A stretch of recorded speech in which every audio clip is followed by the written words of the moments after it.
What's up, y'all? Welcome. This is Neena Perez, and this is Straight Talk, No Sugar Added.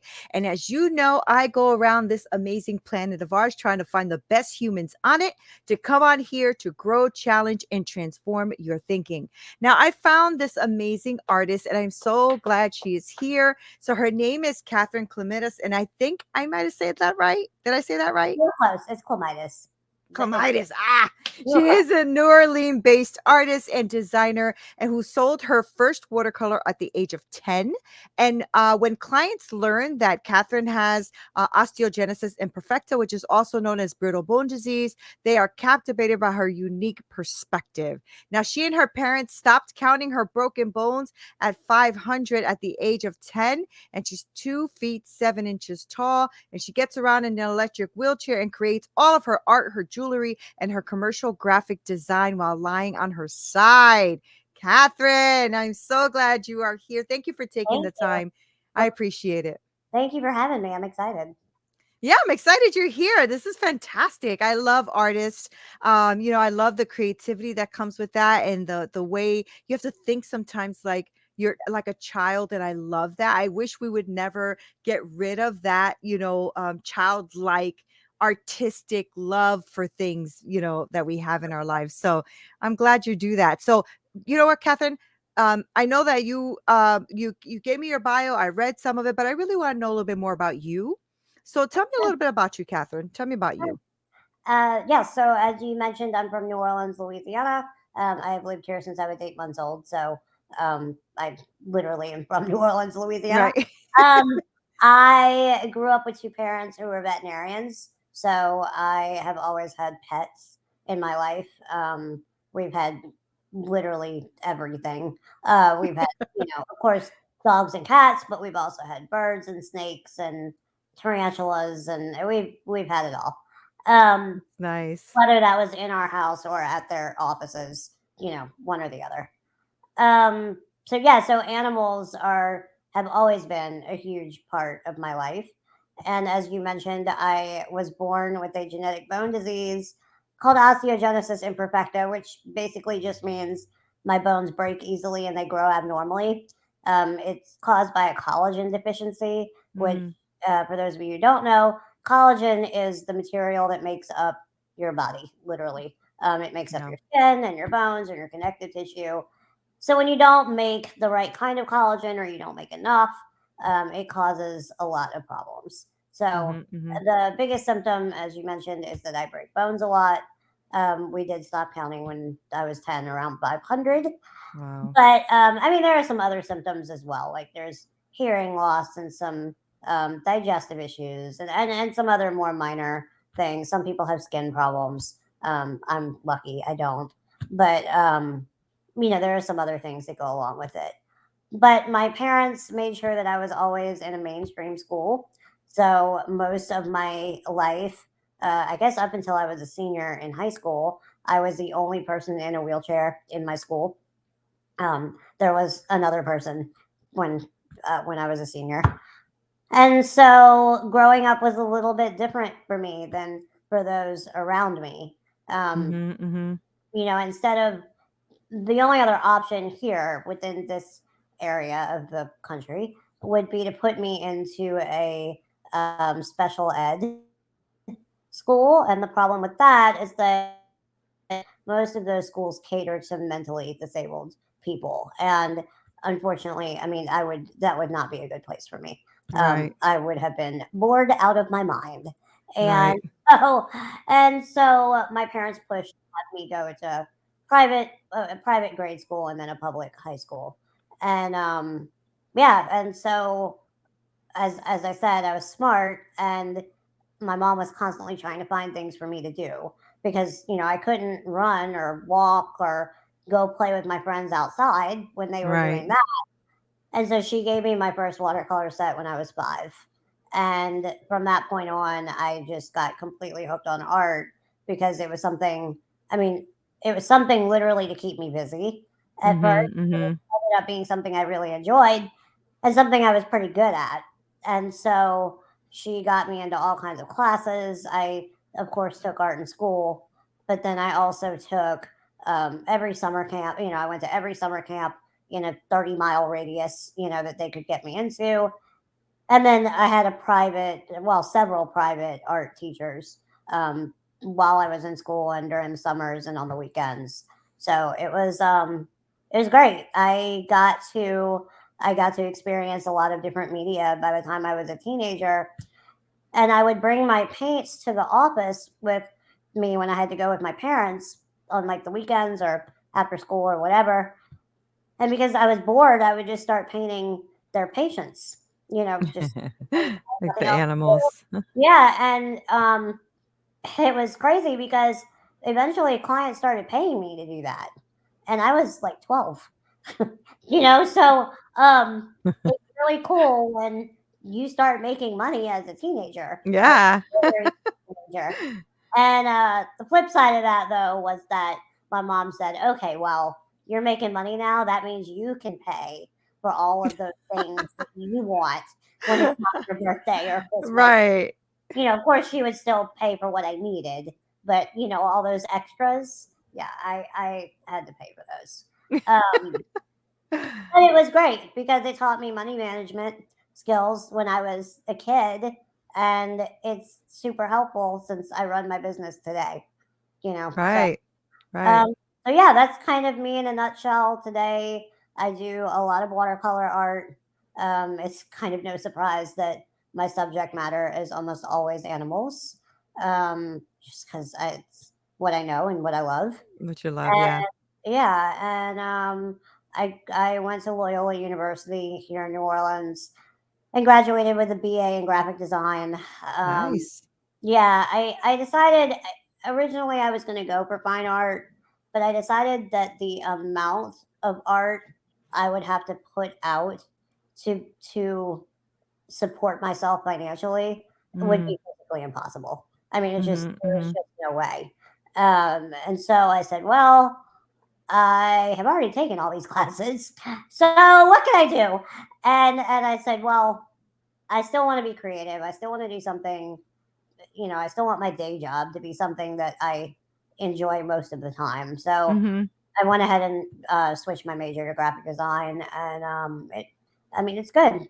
I do Yeah. branding and work for small businesses and nonprofits, and yeah, That's good. great. So let me take you back a little bit. So how was it for you, um, going to school, being the only one with the wheelchair, like that kind of stuff? Because, I mean, you're an adult now, you have your own life, you're doing everything the way you want to, you have your job, all that stuff. But how was it as a kid? Was there something that you adjusted to? Was it something that you were frustrated about? How did you go through that part of your life? I mean, it depends on what day you ask. Yeah, Um, I guess that's you true. But know, let's yeah, look at let's look at when you were bored at home and the kids were outside playing, or when you were like entering school and you said you're the only one in high school that had a wheelchair. How was that? that never really bothered me. Me being the Okay. only one in a wheelchair. That because I'm lucky that my parents pushed for me to be included as much as Yeah. possible. So I Yeah. never really felt unincluded, except That's when I good. really was. you know, Yeah. by necessity. Yeah. Yeah. I yeah, it was hard as especially when you're like 7, 8, 9, 10, and Yeah. your friends are out doing something you can't do and you really want to. Mhm. But usually my parents would find other things for me to do. Mhm. And my friends thought it was cool to hang out with me. So a lot Right. of times what would happen is a group would go and do whatever it was that I couldn't do, but then one or two would stay behind with me and we'd go do something else fun. Or like Oh, good. if there was a field trip that I couldn't go on, like let's say, I mean, this happened a couple times. The class went on a hiking field trip. Well, clearly I'm not going on a hiking field trip, right? Right. But instead, my mom took me and two of my friends to a nature center where we learned the same thing, just without hiking. Right. Right. Oh, it's very Right. So creative. and so the Mhm. school would allow us to do that Mhm. when it was possible. I'm So glad yeah, that your parents did that. I'm glad your parents did that. I really am. Because, they could have definitely taken another route, right? And Oh and yeah. really just handicapped your mind and like really overdid it with not letting you do anything. So I think yeah, I mean, I think you would agree that it actually helped you to Oh put you in yeah. mainstream and help you like develop friendships and learn in school, right? Absolutely, and it doesn't just help me. I this kind of goes to school inclusion. Like, I look at people who were never, who are now adults, who had never been around somebody with a disability. They've never had Right. experience around people who were different than them, and they do things like stare, or they make inappropriate comments that they don't mean to be inappropriate. They're just ignorant. Right. And the people who grew up with me don't do that, Yeah, because yeah. they know. I mean, they Right. just, they grew up. It was normal for them. Mhm. Mhm. Um, so yeah, so it was great for me, but it was also good for them. Yeah, that's great. That's really great. That's a gift, right? And it just made me smile in the beginning because you're like, oh, and some people with my condition have skin problems, but I'm very lucky I don't have that. I'm like, isn't that a beautiful, I hope. beautiful way to look at it, right? Yeah, yeah. Plus, it's a plus. It's a plus. Yeah. So then you got into high school and then you got into marketing. How did you find that part of your life, right? So now you're becoming an adult, you're finishing college, you're going, you got your degrees and you're going out to go get a job or go to work. How did that work out for you? Was that a challenge for you to land the job you wanted or go on interviews? How did that feel? Well, I'm lucky because Loyola's program is great. What they do is, at the end of your senior year, your whole class puts on a show Okay. of vinyl projects, and they invite all of the local professionals who are Oh, looking to hire, basically. So, you before you even leave school, before you even get the diploma, you're already making connections that's with great. local professionals, which is great. And I did have a couple of offers to go into design firms, but I had pretty much decided I was going to work for myself, um, Yeah. well before that, just Yeah. because, I mean, I grew up with two parents who own their own businesses. Right. So, Right. like, that was not a foreign concept for Right. me. I had watched them do the behind the scenes stuff. I had watched them hire employees and do the taxes and, all the things that, as the customer, you don't see, but as the business Right. owner, you have to deal with. Um, so, I mean, that part was not scary at all. I mean, I Good. knew it would help me, and, I would find the right people and whatever. The hardest part is just finding clients, Right. especially Right. when you don't know anybody yet. Um, Right. and so that did take a few years, but I had connections through my parents, and I had connections through friends and friends of friends, and word of mouth, Mhm. and sometimes you take a job that you get paid nothing for, but you get a good The recommendation. experience. Yeah. Yeah, Yeah. and that's Get that. really valuable in the beginning. Mhm. Um, you do a lot of volunteer work because that's what's there, and Right. Right. that's how you That's build your real. That's portfolio. real. Yeah, and I know somebody who was kind of in the same boat I was recently, and they're like, "Well, I don't want to do any free work." I'm like, "Well, I don't know what to tell you, Right. because you're gonna have to. I mean, Right. people are not gonna hire you just based on you're, a nice person. Like, Right. It's that's not true. the way it works. It's true. It's So true. yeah, Yeah, you have to, and I think that's fair, for all of us to kind of, and I've done it too as a coach and as a chef and everything, right? You give your time at first and it makes you better actually. It just really yeah, sharpens you up and it makes you better because if you're willing to do it for free, imagine what you're willing to do when you get paid, right? right, So right. tell me about how you transitioned into doing your artwork full time, and I know you have your own Etsy store and the whole thing. So tell me a little bit about what's going on there. So my life is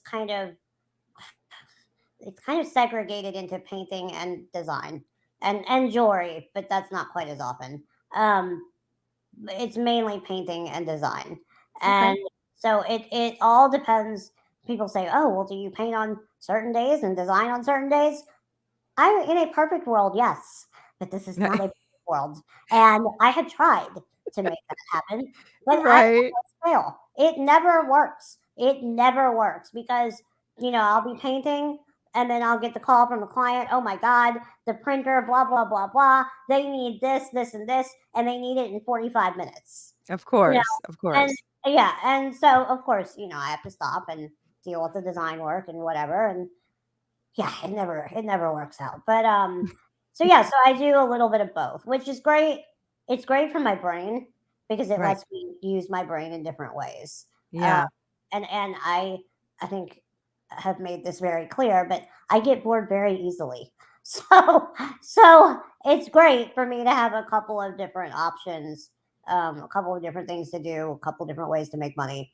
Um, yeah, and it works.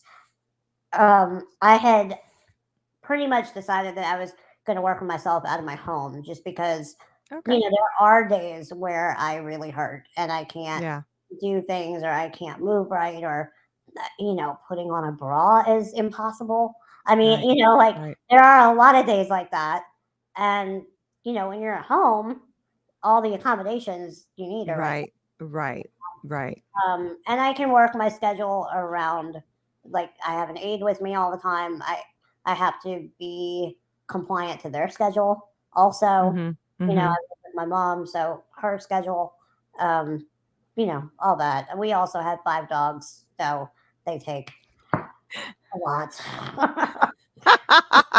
They're literally locked behind 2 doors on the other side of the house right now, and I'm hoping nobody hears them in the next few minutes. But That's funny. yeah. Do they do it, I know that you and your parents, stopped counting at 500, which I cannot imagine. So, and now that you are an adult and you have the dogs and your businesses and stuff, do you still have to deal with, breaking your bones and stuff, or are you more careful? Like, how are you navigating that part?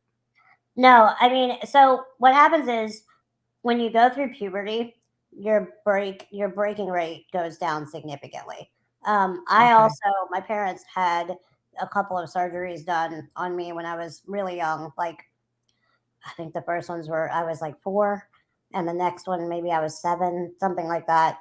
And it's called rotting, but basically it's putting metal rods through your long bones, through like Okay. your legs and your arms, to give the bone stability, so that when it Okay. does break, it doesn't. We call it displace, but it doesn't break apart. Okay. It just fractures, and then it's easier to heal. The cool thing about, I mean, I guess the cool thing about OI is that because there is less bone there to heal, it doesn't take as long. So, Oh, like, okay. if I break a rib, I can be healed in like a week. I mean, Okay. it just depends.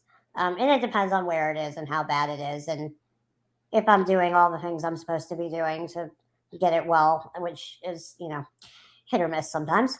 Um, but yeah, I mean, I still deal with it. Like I broke a rib this weekend. I mean, and it Oh. hurts, and it's like sleeping has not been the best.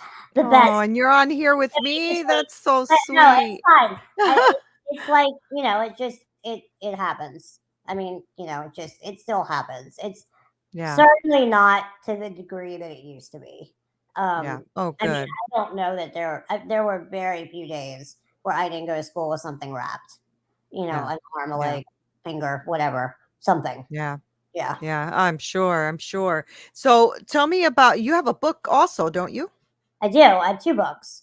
Um, Okay. Talk to me about that. yeah, so I have one called Looking Up, which I mentioned we as a design class we had to do a project at the end of the semester, and this was mine. So our professors literally the only direction they gave us was do a project that you can show at the end of the year that nobody else but you can do.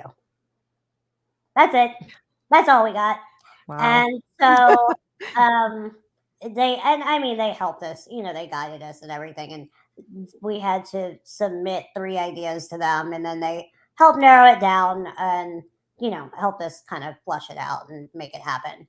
But I ended up writing this book called Looking Up and designing it. It's basically everything we talked about here today plus some, and it's my story, and how I live and my perspective. It's got a lot of photography that I took, and obviously some art and graphic design as well. Oh, that's wonderful. It's a It's probably the nice. prettiest project they've gotten. There were some good projects that year. We had some good projects. Um, but it's a nice coffee table book. People enjoy it. And then my second book came out right before COVID, which totally sucked that part. But anyway, I mean the timing was just awful. But um, my I put a lot of my paintings on products to sell. So like I'll Mhm. put paintings on mugs and towels and pillows and things like that. And I would do these fairs or these shows, and people would say, "Oh, do you have a painting with a black lab on it?" And I'd say, "No, because I paint people's pets. I don't paint random dogs." You know, Right. like that's and I can't use somebody's pet on something else I'm selling. And so I said, okay, like I had been asked this a lot. And I said, okay, I'm going to just take the most common 8 or 10 Uh-huh. dog breeds. I'm going to just, paint a quick little couple day painting that's just a portrait of the dog breed. And then I'm going to have them so that I can put them on all these products. Well, Right. the problem is that 8 or 10 became 64 very, very quickly. And Oh um, gosh. yeah. So halfway through, I have a really good friend who's also an artist, and she happened to be at my house I don't know, one day. Yeah, I guess about halfway through, and she said, you know, you should name this and you should turn it into a book. And I was like, well, I don't want Hmm. to write a book. I've written a book. I don't particularly like writing. I make Right. myself write a blog. I don't like it.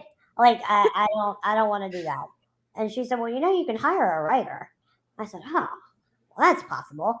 So it turned out that the timing was such that my neighbor across the street, who we're close with, was resigning from her full time job because she wanted to get into creative writing again.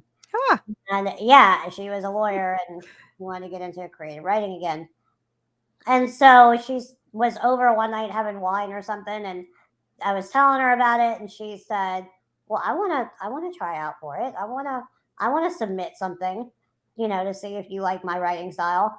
And I had already asked for submissions from somebody else as well, so I got those two.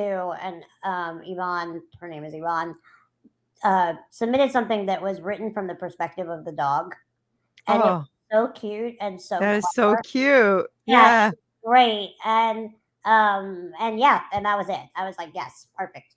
We're doing this. So it's called Breed All About Us. And Oh, that's cute. what's really cool is she interviewed people who own the breed to get the Hmm. information. So I mean, we of course did the technical research, like how old the breed is and what they're used Mhm. for and all that kind of thing. But it's other things like the Saint Bernard is one of my favorites because it says something about don't let them get bored or they'll eat your couch, which Right. is a story that somebody told her that they came home and their Saint Bernard had literally eaten their couch. Right. Um, I so it's believe fun. it. I It's a believe it. great coffee table book. Kids love it because they can find their dog. Dog lovers love it. Art lovers love it. So That's great. That's great. You're also somebody who's very inspiring, and I don't know if you ever thought about, or have you? Are you a speaker at all? yep, Okay. All right. Good. I was gonna say you I gotta know. be. I know. I am not doing as much as I would like to be doing. Yeah. I'm still kind of new at doing it. I joined Toastmasters a few years ago, and I've been working on like actually being a good public speaker. Um, but um, but I speak to a lot of med students and physical therapy students. I've done a few Rotary clubs and other uh, Okay. associations like that. Yeah, some school Okay. and talks, things like that. Yeah. Okay, good. Good. I'm glad you're exploring that and doing Toastmaster. I did Toastmasters too. I love them. Yeah. And I'm glad you're doing that because you have a great personality and you have like this wittiness about you, a little sarcasm I see coming through, and I think that's just very inspiring. And I know my audience, I have a really good audience. They're constantly like DMing me and calling and like all that kind of stuff. And I know that they are good spirited people. And I call them straight talkers. That's what they are. Good. Because we just say things the way they are and just move on. It's truth. That's all it's about. But That's you know what, Catherine, I really want them to support you and follow you and buy your art and all of that. So give us that information, like, your Etsy store or your website or whatever it is you'd like to give us. Yes. So my website is KAK, which are my initials, KAK Art NOLA, NOLA, like New Orleans, Louisiana.com. Um, and you can actually get to everything from there. But Okay. my Etsy store is also KAK Art. I mean, you can find it. I'm on Facebook, Instagram, newly on TikTok, so be kind. Uh, LinkedIn, that might be it. I think I have a YouTube. That might be it. That might be it. You're I know. omnipresent. I know. I think that might be it. It's But funny. yeah, I'm very findable. You can find Okay. me. It's KAK Art and Designs, and yeah, Awesome. I do a lot Awesome. of like live painting and stuff on my Instagram, so a lot of people are interested in seeing that. So yeah. That's wonderful. Well, Catherine, I cannot tell you, this was a wonderful conversation.